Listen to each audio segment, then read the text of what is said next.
My girlfriend Evelyn and I had been dating for 6 weeks. 6 incredible weeks. I've never met anyone like her. It's like when she comes into a room, people just stop what they're doing and stare. Beautiful isn't a strong enough word. It's more than that. It's almost mesmerizing.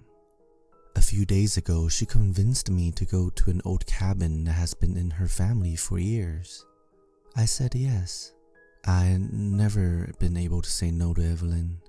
I never wanted to say no. The weekend started out normal. We drove deep into the forest. She insisted that she drive as she knew the way, and I spent my time listening to the music she played. I can't really remember the drive. We arrived at the cabin sometime around dusk, I think.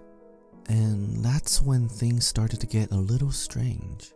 Evelyn smiled as she picked up an old axe and said she was going to go chop wood for fire. There was something about the way she held the axe. Alone now in the cabin, I searched for the candle while the last moments of sunlight were fading from the forest. I lit the match, held it to the candle, and jumped back in surprise. On the wall was a painting of an old woman far off in the distance of a field. I think she was smiling in my direction. It looked so old, but I swear to God, she looked like she was alive. I swallowed and continued down the hallway. Something about this place didn't seem right. It was strange that the cabin looked so small from the outside, but now that I was inside, there were endless rooms. How was this even possible?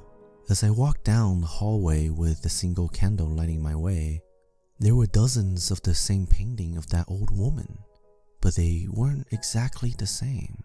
As I continued down the hallway, each new painting showed her a little closer than the last.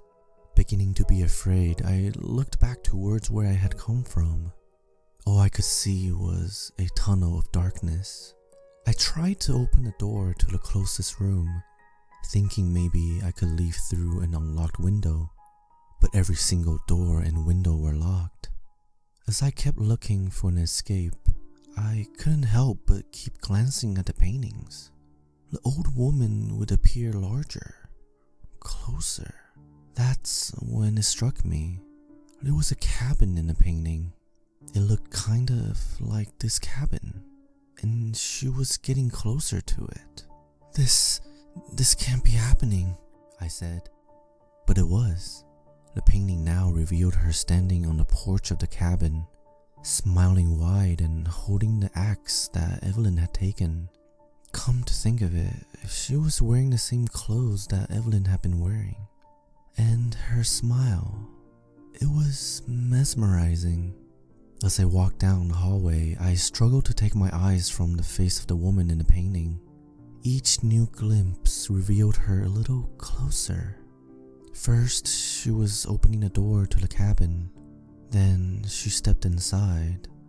And now, she stood in front of the hallway. I'm going to die here. I want to run, but I can't take my eyes away from her smile. I realized what she was then. I think I always knew. With that was left of my strength, I broke the nearest window I could find and pulled myself up and out into the surrounding woods.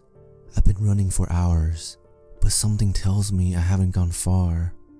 I think I can still see the light of the cabin in the distance. I guess I could keep running, but I can't stop thinking about the woman in the painting. I just need to take one last look at her smile. She's so beautiful.